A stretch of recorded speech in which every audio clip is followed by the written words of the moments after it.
ಹಾವೇರಿಯಲ್ಲಿ ಬೆಳ್ಳಂಬೆಳಗ್ಗೆ ಭೀಕರ ರಸ್ತೆ ಅಪಘಾತ ಸಂಭವಿಸಿ 13 ಜನ ದುರ್ಮರಣ ಹೊಂದಿದ್ದಾರೆ. ಇನ್ನು ಘಟನೆಯಲ್ಲಿ ಇಬ್ಬರ ಸ್ಥಿತಿ ಗಂಭೀರವಾಗಿದೆ. ಗಂಭೀರವಾಗಿರುವವರನ್ನ ಆಸ್ಪತ್ರೆಗೆ ದಾಖಲಿಸಿ ಚಿಕಿತ್ಸೆಯನ್ನು ನೀಡಲಾಗ್ತಾ ಇದೆ. ಬ್ಯಾಡಗಿ ತಾಲೂಕಿನ ಗುಂಡೇನಹಳ್ಳಿ ಕ್ರಾಸ್ ಬಳಿ ನಡೆದಂತಹ ದುರಂತ ಇದು. ಹೆದ್ದಾರಿಯಲ್ಲಿ ನಿಂತಿದ್ದಂತಹ ಲಾರಿಗೆ ಹಿಂದಿನಿಂದ ಟಿಟಿ ವಾಹನ ಬಂದು ಗುದ್ದಿದೆ.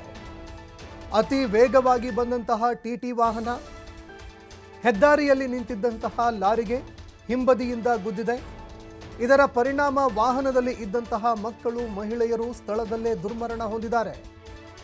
ಇನ್ನು ಡಿಕ್ಕಿ ಹೊಡೆದಂತಹ ರಭಸಕ್ಕೆ ಟಿಟಿ ವಾಹನ ಸಂಪೂರ್ಣವಾಗಿ ನುಜ್ಜುಗುಜ್ಜಾಗಿದೆ. ಮೃತಪಟ್ಟವರು ಶಿವಮೊಗ್ಗ ಜಿಲ್ಲೆ ಭದ್ರಾವತಿ ತಾಲೂಕಿನ ಎಮ್ಮಿಕಟ್ಟಿ ಗ್ರಾಮದವರು ಅಂತ ಗೊತ್ತಾಗ್ತಾ ಇದೆ. ಬೆಳಗಾವಿ ಜಿಲ್ಲೆಯ ಯಲ್ಲಮ್ಮ ದೇವಸ್ಥಾನಕ್ಕೆ ಭಕ್ತರು ತೆರಳುತ್ತಾ ಇದ್ರು. ಯಲ್ಲಮ್ಮ ದೇವಸ್ಥಾನಕ್ಕೆ ತೆರಳುತ್ತಾ ಇದ್ದಂತಹ ಸಂದರ್ಭದಲ್ಲಿ ಮಾರ್ಗ ಮಧ್ಯದಲ್ಲಿ ಅಪಘಾತ ಸಂಭವಿಸಿದೆ. ಇನ್ನು ಭದ್ರಾವತಿಗೆ ಮರಳುತ್ತಾ ಇರುವಂತಹ ಸಂದರ್ಭದಲ್ಲಿ ಮುಂಜಾನೆ 3:30 ಸುಮಾರಿಗೆ ಈ ಭೀಕರ ಅಪಘಾತ ಸಂಭವಿಸಿದೆ. ಅಪಘಾತದಲ್ಲಿ ಒಟ್ಟು 13 ಜನ ದುರ್ಮರಣ ಹೊಂದಿದ್ದಾರೆ.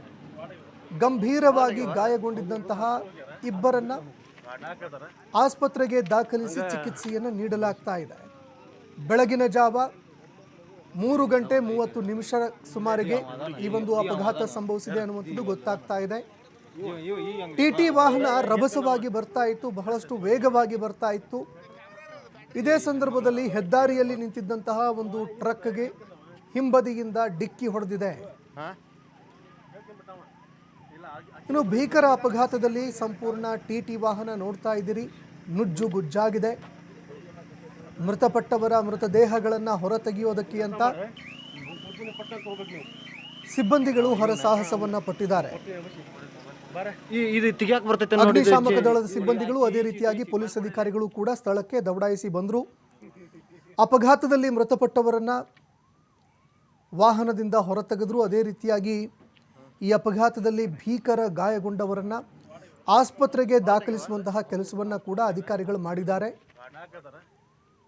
ಬೆಳ್ಳಂಬೆಳಗ್ಗೆ ಭೀಕರ ರಸ್ತೆ ಅಪಘಾತದಲ್ಲಿ ಒಟ್ಟು 13 ಜನ ಬಲಿಯಾಗಿರುವಂತಹ ಒಂದು ಹೃದಯ ವಿದ್ರಾವಕ ಘಟನೆ ನಡೆದಿರುವಂಥದ್ದು. ಈ ಘಟನೆಯಲ್ಲಿ ಇಬ್ಬರ ಸ್ಥಿತಿ ಗಂಭೀರವಾಗಿದೆ. ಅದೇ ರೀತಿಯಾಗಿ ಇಬ್ಬರನ್ನ ಆಸ್ಪತ್ರೆಗೆ ದಾಖಲಿಸಿ ಚಿಕಿತ್ಸೆ ನೀಡಲಾಗ್ತಾ ಇದೆ. ಬ್ಯಾಡಗಿ ತಾಲೂಕಿನ ಗುಂಡೇನಹಳ್ಳಿ ಕ್ರಾಸ್ ಬಳಿಯಲ್ಲಿ ನಡೆದಂತಹ ದುರಂತದಲ್ಲಿ 13 ಜನ ಯಾತ್ರಿಕರು ಜೀವ ಕಳೆದುಕೊಂಡಿದ್ದಾರೆ. ಅದೇ ಹೆದ್ದಾರಿಯಲ್ಲಿ ನಿಂತಿದ್ದಂತಹ ಒಂದು ಲಾರಿಗೆ ಹಿಂಬದಿಯಿಂದ ಟಿಟಿ ವಾಹನ ಭಾರಿ ವೇಗವಾಗಿ ಬಂದು ಗುದ್ದಿದೆ ಅನ್ನುವಂಥದ್ದು ಗೊತ್ತಾಗ್ತಾ ಇದೆ. ಇನ್ನು ಈ ಒಂದು ರಸ್ತೆ ಅಪಘಾತಕ್ಕೆ ಆ ಒಂದು ಲಾರಿ ಚಾಲಕ ಏನಿದ್ದ ಆತನ ಅಜಾಗರೂಕತೆ ಕೂಡ ಕಾರಣ ಆಗಿದೆ. ಅದೇ ರೀತಿಯಾಗಿ ಟಿಟಿ ವಾಹನವನ್ನು ಚಲಾವಣೆ ಮಾಡ್ತಾ ಇದ್ದಂತಹ ಡ್ರೈವರ್ ಕೂಡ ಅತಿ ವೇಗವಾಗಿ ಈ ವಾಹನವನ್ನು ಚಲಾವಣೆ ಮಾಡಿದ್ದೇ ಪ್ರಮುಖ ಕಾರಣ ಅಪಘಾತಕ್ಕೆ ಅಂತ ಗೊತ್ತಾಗ್ತಾ ಇದೆ. ಇನ್ನು ರಸ್ತೆ ಬದಿಯಲ್ಲಿ ಯಾವ ಕಾರಣಕ್ಕಾಗಿ, ಅದು ಕೂಡ ಹೆದ್ದಾರಿಯಲ್ಲಿ ಯಾವ ಕಾರಣಕ್ಕಾಗಿ ಆ ಲಾರಿಯನ್ನು ನಿಲ್ಲಿಸಲಾಗಿತ್ತು ಅನ್ನುವಂತಹ ವಿಷಯ ಕೂಡ ಬಹಿರಂಗ ಆಗಬೇಕಾಗಿದೆ. ಇನ್ನು ಅದೇ ರೀತಿಯಾಗಿ ಅಪಘಾತಕ್ಕೆ ಸಂಬಂಧಪಟ್ಟಂತೆ ಪ್ರಮುಖ ಕಾರಣ ಏನು ಅನ್ನುವಂಥದ್ದು ಕೂಡ ಗೊತ್ತಾಗಬೇಕಾಗಿದೆ. ಅಪಘಾತಕ್ಕೆ ಪ್ರಮುಖ ಕಾರಣ ಟಿಟಿ ವಾಹನವನ್ನು ಚಲಾವಣೆ ಮಾಡ್ತಾ ಇದ್ದಂತಹ ಡ್ರೈವರ್ನ ಒಂದು ನಿರ್ಲಕ್ಷ್ಯ ಕಾರಣ ಅಂತ ಕೂಡ ಗೊತ್ತಾಗ್ತಾ ಇರುವಂಥದ್ದು. ಇನ್ನು ಅದೇ ರೀತಿಯಾಗಿ ಆ ಒಂದು ಲಾರಿಯನ್ನು ನಿಲ್ಲಿಸಿದಂತಹ ಲಾರಿ ಚಾಲಕ ಏನಿದ್ದಾನೆ ಆತನ ಬೇಜವಾಬ್ದಾರಿತನ ಕೂಡ ಈ ಒಂದು ಭೀಕರ ಅಪಘಾತ ದುರಂತಕ್ಕೆ ಕಾರಣ ಅಂತ ಹೇಳಲಾಗ್ತಾ ಇದೆ.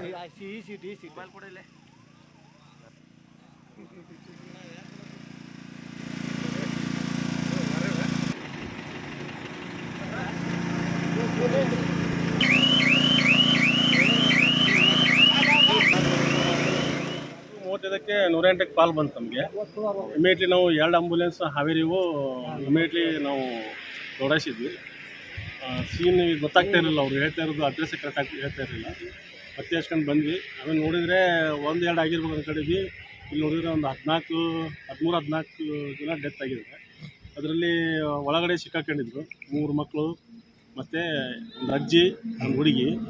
ಆ ಹುಡುಗಿ ಮತ್ತು ಜೀವಂತಿದೆ, ಅಜ್ಜಿ ಜೀವಂತಿದೆ. ಒಳಗಡೆ ಸಿಕ್ಕಾಕೊಂಡಿದ್ರು. ನಾವು ಸಿಬ್ಬಂದಿ ಸೇರ್ಕೊಂಡು ಇಮಿಡಿಯೇಟ್ಲಿ ಎಲ್ಲ ಅವ್ರನ್ನ ಹೊರಗಡೆ ತಗೊಂಡು ಹಾಸ್ಪಿಟ್ಲಿಗೆ ಶಿಫ್ಟ್ ಮಾಡಿದ್ವಿ ಸರ್. ಎಲ್ಲಿಗೆ ಬರುತ್ತೆ? ಸರ್ ಇವರು ಭದ್ರಾವತಿಯರಂತೆ, ಇದರಲ್ಲೇ ಮಹಾರಾಷ್ಟ್ರ ಕಡೆ ದೇವರಿಗಿನ ಹೋಗಿದ್ರಂತೆ ಅಂತ ಅಜ್ಜಿಯವರು ಹೇಳ್ತಾ ಇದ್ರು. ನಿದ್ದೆಯಲ್ಲೇ ಆಗಿರ್ಬೋದು ಸರ್. 3:35ಕ್ಕೆ 108ಕ್ಕೆ ಕಾಲ್ ಬಂತು ನಮಗೆ. ಇಮಿಡಿಯೇಟ್ಲಿ ನಾವು 2 ಆಂಬುಲೆನ್ಸ್ ಹಾವೇರಿಗೂ ಇಮಿಡಿಯೇಟ್ಲಿ ನಾವು ದೌಡಾಯಿಸಿದ್ವಿ. ಸೀನ್ ಗೊತ್ತಾಗ್ತಾ ಇರಲಿಲ್ಲ, ಅವ್ರು ಹೇಳ್ತಾ ಇರೋದು ಅಡ್ರೆಸ್ ಕರೆಕ್ಟಾಗಿ ಹೇಳ್ತಾ ಇರಲಿಲ್ಲ. ಪತ್ತೆ ಹಚ್ಕೊಂಡು ಬಂದ್ವಿ. ಆಮೇಲೆ ನೋಡಿದರೆ 1-2 ಆಗಿರ್ಬೇಕು ಅಂದ್ಕೊಂಡಿದ್ವಿ. ಇಲ್ಲಿ ನೋಡಿದರೆ ಒಂದು 13-14 ಜನ ಡೆತ್ ಆಗಿದ್ದಾರೆ. ಅದರಲ್ಲಿ ಒಳಗಡೆ ಸಿಕ್ಕಾಕೊಂಡಿದ್ರು 3 ಮಕ್ಕಳು ಮತ್ತು ಒಂದು ಅಜ್ಜಿ, ಒಂದು ಹುಡುಗಿ. ಆ ಹುಡುಗಿ ಮತ್ತು ಜೀವಂತಿದೆ, ಅಜ್ಜಿ ಜೀವಂತಿದೆ. ಒಳಗಡೆ ಸಿಕ್ಕಾಕೊಂಡಿದ್ರು. ನಾವು ಆಂಬುಲೆನ್ಸ್ ಸಿಬ್ಬಂದಿ ಸೇರ್ಕೊಂಡು ಇಮಿಡಿಯೇಟ್ಲಿ ಎಲ್ಲ ಅವ್ರನ್ನ ಹೊರಗಡೆ ತಗೊಂಡು ಹಾಸ್ಪಿಟ್ಲಿಗೆ ಶಿಫ್ಟ್ ಮಾಡಿದ್ವಿ ಸರ್. ಎಲ್ಲಿಗೆ ಬರುತ್ತೆ? ಸರ್ ಇವರು ಭದ್ರಾವತಿಯರಂತೆ, ಇದರಲ್ಲೇ ಮಹಾರಾಷ್ಟ್ರ ಕಡೆ ದೇವರಿಗಿನ ಹೋಗಿದ್ರಂತೆ. ಆಂಬುಲೆನ್ಸ್ ಕೆಲಸ ಮಾಡಿ. ಇನ್ನು ದೃಶ್ಯಾವಳಿಯಲ್ಲಿ ನೋಡ್ತಾ ಇದ್ರಿ, ಅದೇ ರೀತಿಯಾಗಿ ಈ ಒಂದು ಘಟನಾವಳಿಗೆ ಸಂಬಂಧಪಟ್ಟಂತೆ ಆಂಬ್ಯುಲೆನ್ಸ್ನ ಚಾಲಕರೊಬ್ಬರು ಮಾಹಿತಿಯನ್ನು ಕೊಡ್ತಾ ಇದ್ರು. ನಮಗೆ ಬೆಳಗಿನ ಜಾವ ಒಂದು ಕರೆ ಬರುತ್ತೆ, ಭಾರಿ ಅಪಘಾತ ಆಗಿದೆ, ಅನೇಕರು ಸಾವನ್ನಪ್ಪಿದ್ದಾರೆ, ಇಮಿಡಿಯೇಟ್ ಆಗಿ ಬನ್ನಿ ಅಂತ ಒಂದು ಕರೆ ಬರುತ್ತೆ.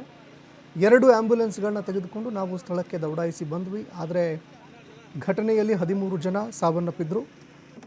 ಇದರಲ್ಲಿ 2 ಗಂಭೀರವಾಗಿ ಗಾಯಗೊಂಡಿದ್ದರು. ಓರ್ವ ಬಾಲಕಿ, ಅದೇ ರೀತಿಯಾಗಿ ಓರ್ವ ವಯೋವೃದ್ಧ ಮಹಿಳೆ, ಇಬ್ಬರು ಕೂಡ ಒಳಗಡೆನೇ ಸಿಲುಕೊಂಡಿದ್ದರು, ಗಂಭೀರವಾಗಿ ಗಾಯಗೊಂಡಿದ್ದರು. ಇಬ್ಬರನ್ನು ಆಸ್ಪತ್ರೆಗೆ ದಾಖಲಿಸಿ ನಾವು ಚಿಕಿತ್ಸೆಯನ್ನು ನೀಡ್ತಾ ಇದ್ದೀವಿ ಅನ್ನುವಂತಹ ಮಾತನ್ನು ಕೂಡ ಹೇಳ್ತಾ ಇದ್ದರು. ಅದೇ ರೀತಿಯಾಗಿ ದೇವರಿಗೆ ಹೋಗಿದ್ದರು, ಎಲ್ಲರೂ ಕೂಡ ಯಲ್ಲಮ್ಮನ ಗುಡ್ಡಕ್ಕೆ ಹೋಗ್ತಾ ಇದ್ದರು. ಹೋಗಿ ವಾಪಸ್ ಬರ್ತಾ ಇರುವಂತಹ ಸಂದರ್ಭದಲ್ಲಿ ಬೆಳಗಿನ ಜಾವ 3:30 ಈ ಒಂದು ಅಪಘಾತ ಸಂಭವಿಸಿರುವಂಥದ್ದು. ಅಪಘಾತಕ್ಕೆ ವಾಹನ ಚಾಲಕ ಏನಿದ್ದಾನೆ ಆತ ನಿರ್ಲಕ್ಷ್ಯವನ್ನು ವಹಿಸಿ ವಾಹನವನ್ನು ಚಾಲನೆ ಮಾಡಿರುವಂಥದ್ದು ಇಲ್ಲಿ ಗಂಭೀರ ಅಪಘಾತಕ್ಕೆ ಕಾರಣ ಆಯಿತು ಅನ್ನುವಂತಹ ಮಾತುಗಳು ಕೇಳಿಬರ್ತಾ ಇದೆ. ಈ ಬಗ್ಗೆ ಮತ್ತಷ್ಟು ಮಾಹಿತಿಯನ್ನು ಕೊಡ್ತಾ ಹೋಗ್ತಾರೆ ಪ್ರತಿನಿಧಿ ಯಲ್ಲಪ್ಪ ಸೋಲಾರಗೊಪ್ಪ ಫೋನ್ ಸಂಪರ್ಕದಲ್ಲಿ ಜಾಯ್ನ್ ಆಗಿದ್ದಾರೆ. ಯಲ್ಲಪ್ಪ, ಬ್ಯಾಡಗಿ ತಾಲೂಕಿನ ಗುಂಡೇನಹಳ್ಳಿ ಕ್ರಾಸ್ ಬಳಿಯಲ್ಲಿ ಭೀಕರ ಅಪಘಾತ ಸಂಭವಿಸಿ 13 ಜನ ಸಾವನ್ನಪ್ಪಿದ್ದಾರೆ. ಅಪಘಾತಕ್ಕೆ ಕಾರಣ ಏನಾಯಿತು, ಅದೇ ರೀತಿಯಾಗಿ ಗಾಯಗೊಂಡವರ ಆರೋಗ್ಯ ಸ್ಥಿತಿಗತಿ ಹೇಗಿದೆ, ಈ ಬಗ್ಗೆ ಮತ್ತಷ್ಟು ಮಾಹಿತಿ ಕೊಡೋದಾದ್ರೆ? ಸಂತೋಷ್, ಬೆಳಗ್ಗೆ ವಾಣಿಜ್ಯ ನಗರಿ ಅಂದ್ರೆ ಹುಬ್ಬಳ್ಳಿ ಮತ್ತು ಹುಬ್ಬಳ್ಳಿಯ ಮಾರ್ಗವಾಗಿ ಇಲ್ಲಿ ಅಂತಂದ್ರೆ ಮೂಲತಃ ಶಿವಮೊಗ್ಗದವರು ಅವರೆಲ್ಲರೂ ಇಲ್ಲಿ ಅಂತಂದ್ರೆ ಇಲ್ಲಿ ಯಲ್ಲಮ್ಮನ ಗುಡ್ಡ ಅಂದ್ರೆ ಬೆಳಗಾವಿ ಜಿಲ್ಲೆಯ ಸವದತ್ತಿ ತಾಲೂಕಿನ ಒಂದು ಯಲ್ಲಮ್ಮನ ಗುಡ್ಡದ ಒಂದು ದರ್ಶನವನ್ನ ಪಡೆದುಕೊಂಡು ವಾಪಸ್ ಇಲ್ಲಿ ಅಂತಂದ್ರೆ ಹೋಗ್ತಾ ಇದ್ರು. ಇಂತಹ ಒಂದು ಸಮಯದಲ್ಲಿ ಇಲ್ಲಿ ಅಂದ್ರೆ ಹಾವೇರಿ ಜಿಲ್ಲೆಯ ಬ್ಯಾಡಗಿ ತಾಲೂಕಿನ ಒಂದು ಗುಂಡೇನಹಳ್ಳಿ ಒಂದು ಕ್ರಾಸ್ ಬರುತ್ತೆ. ಆ ಒಂದು ಗುಂಡೇನಹಳ್ಳಿ ಕ್ರಾಸ್ ಬಳಿ ಇಲ್ಲಿ ಅಂತಂದ್ರೆ ಒಂದು ಟಿಟಿ ವಾಹನ ಇರುತ್ತೆ. ಆ ಒಂದು ಟಿಟಿ ವಾಹನ ಅಂತಂದ್ರೆ ಇಲ್ಲಿ ಆ ಚಾಲಕ ಇರ್ತಾರೆ, ಚಾಲಕ ಇಲ್ಲಿ ಅಂದ್ರೆ ನಿದ್ದೆಗೆ ಜಾರಿದ ಅಂತಂದ್ರೆ ಆ ರಸ್ತೆಯ ಪಕ್ಕದಲ್ಲೇ ನಿಂತಿರುವಂತಹ ಒಂದು ಲಾರಿ ಇರುತ್ತೆ. ಆ ಲಾರಿಗೆ ಇಲ್ಲಿ ಅಂದ್ರೆ ಹಿಂಬದಿಯಿಂದ ಟಿಟಿ ವಾಹನ ಗುತ್ತಾನೆ. ಟಿಟಿ ವಾಹನ ಇಲ್ಲಿ ಅಂತಂದ್ರೆ ಗುದ್ದಿದ್ರಿಂದ ಸಂಪೂರ್ಣವಾಗಿ ಟಿಟಿ ವಾಹನ ಇಲ್ಲಿ ಅಂದ್ರೆ ನಜ್ಜುಗುಜ್ಜಾಗುತ್ತೆ. ಆ ನಜ್ಜುಗುಜ್ಜರಿಂದ ಈಗಾಗಲೇ ಅಂತಂದ್ರೆ ಒಟ್ಟು ಇದರಲ್ಲಿ ಅಂತಂದ್ರೆ ಓರ್ವ ಮಗು ಸೇರಿ 13 ಜನರು ಸಾವನ್ನಪ್ಪಿರುವಂತದ್ದು. ಇನ್ನೂ 5-6 ಜನರಿಗೆ ಅಂತಂದ್ರೆ ಹಾವೇರಿಯ ಒಂದು ಜಿಲ್ಲಾ ಆಸ್ಪತ್ರೆಯಲ್ಲಿ ಚಿಕಿತ್ಸೆಯನ್ನು ನೀಡಲಾಗ್ತಂಥದ್ದು. ಇವರು ಮೃತರೆಲ್ಲರೂ ಸಹ ಇಲ್ಲಿ ಅಂದ್ರೆ ಭದ್ರಾವತಿ, ಶಿವಮೊಗ್ಗ ಜಿಲ್ಲೆಯ ಒಂದು ಭದ್ರಾವತಿ ತಾಲೂಕಿನ ಒಂದು ಎಮ್ಮಿಗಟ್ಟಿ ಗ್ರಾಮದವರು. ಕಳೆದ 2 ದಿನಗಳಿಂದ ಇವರೆಲ್ಲರೂ ಇಲ್ಲಿ ಅಂತಂದ್ರೆ ಗ್ರಾಮದಿಂದ ಪ್ರವಾಸಕ್ಕೆ ಅಂತ ತಿಳಿದ್ರು. ಅದು ಯಲ್ಲಮ್ಮನ ದೇವರ ದರ್ಶನ. ಈ ಯಲ್ಲಮ್ಮನ ದೇವರ ದರ್ಶನವನ್ನ ಪಡೆದುಕೊಂಡು ಅದರಲ್ಲಿ ಅಂತಂದ್ರೆ ವಾಪಸ್ ಹೋಗುವಂತಹ ಸಮಯದಲ್ಲಿ ಈ ಒಂದು ಅವಘಡ ನಡೆದಿದೆ. ಈಗಾಗಲೇ ಅಂತಂದ್ರೆ ಸ್ಥಳಕ್ಕೆ ಆ ಹಾವೇರಿಯ ಒಂದು SP ಆದಂತಹ ಅವರು ಸಹ ಇಲ್ಲಿ ಅಂತಂದ್ರೆ ಭೇಟಿ ಕೊಟ್ಟಿದ್ದಾರೆ. ಒಟ್ಟು ಇದರಲ್ಲಿ ಅಂತಂದ್ರೆ ಸಾವನ್ನಪ್ಪಿದ್ರ ಹೆಸರು ನೋಡಿದಾಗ ಇಲ್ಲಿ ಅಂದ್ರೆ ಪರಶುರಾಮ್, ಭಾಗ್ಯ, ನಾಗೇಶ್ ಮತ್ತು ವಿಶಾಲಾಕ್ಷಿ, ಸುಭದ್ರಾಬಾಯಿ ಈ ರೀತಿಯಾದಂತಹ ಒಟ್ಟು 13 ಜನರು ಈಗಾಗಲೇ ಅಂತಂದ್ರೆ ಸಾವನ್ನಪ್ಪಿದ್ರೆ. ಇನ್ನೂ ಕೆಲವೊಂದಿಷ್ಟು ಜನರಿಗೆ ಈಗಾಗಲೇ ಅಂತಂದ್ರೆ ಆಸ್ಪತ್ರೆಯಲ್ಲಿ ಚಿಕಿತ್ಸೆನ ನೀಡಲಾಗ್ತದೆ. ಒಟ್ಟು ಇದರಲ್ಲಿ ಗಾಯಾಳುಗಳಂತ ನೋಡಿದಾಗ ಇಲ್ಲಿ ಅಂದ್ರೆ ಅರ್ಪಿತಾ, ಅರುಣ ಮತ್ತು ಅನ್ನಪೂರ್ಣ ಇವರೆಲ್ಲರಿಗೂ ಅಂದ್ರೆ ಹಾವೇರಿ ಜಿಲ್ಲಾ ಆಸ್ಪತ್ರೆಯಲ್ಲಿ ಚಿಕಿತ್ಸೆ ನೀಡಲಾಗ್ತದೆ. ಒಟ್ಟಾರೆ ಇಲ್ಲಿ ಅಂತ ಹೇಳೋದಂತಂದ್ರೆ ಒಂದು ಚಾಲಕನ ಒಂದು ನಿರ್ಲಕ್ಷ್ಯತನವೇ ಇಲ್ಲಿ ಅಂತಂದ್ರೆ ಇದು ಒಂದು ಕಾರಣ. ಅಂದ್ರೆ ನಿದ್ದೆಗೆ ಜಾರ್ತಾನೆ, ನಿದ್ದೆ ಒಂದು ಜಾರದಿಂದ ಈ ಒಂದು ಅವಘಡ ನಡೆದಿದೆ. ಸಂತೋಷ್, ಧನ್ಯವಾದಗಳು ಯಲ್ಲಪ್ಪ ನಿಮ್ಮೆಲ್ಲ ಮಾಹಿತಿಗೆ. ನಿಧಾನ ಸಿಗಾಕೊಂಡಿದೆ ನೋಡ್ರಿ ಕಾಲು.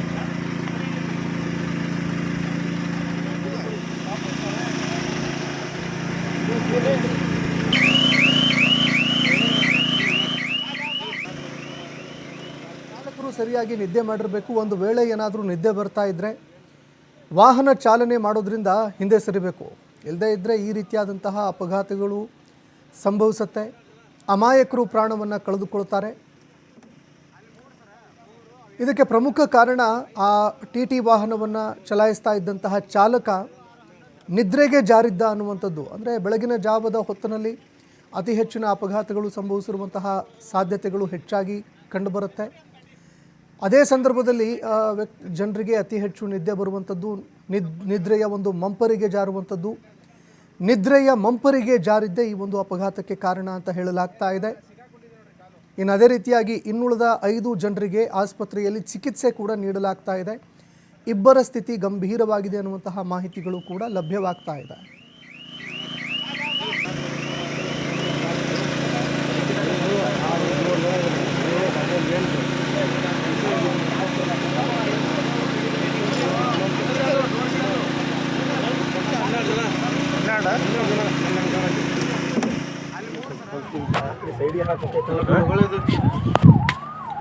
ಒಂದು ಕೆಲಸ ಮಾಡೆ, ಅವ್ನು ಕೊಡ್ತೀನಿ ಪಟ್ಟ ಅಂತ ಹೋಗ್ಬೇಕು ನೀವು.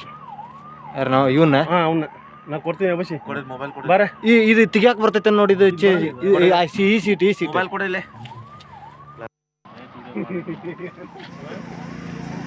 ಸ್ವಲ್ಪ ಹಂಗೆ ಹತ್ತೆ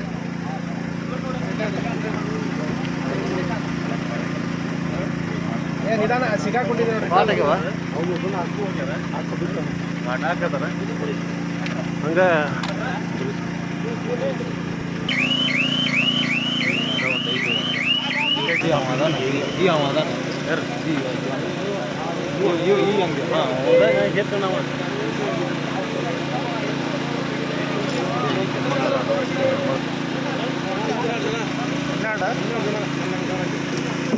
ಅಲ್ಲಿ 3 ಸರ 3 2 5 5 ಇಲ್ಲಿ 6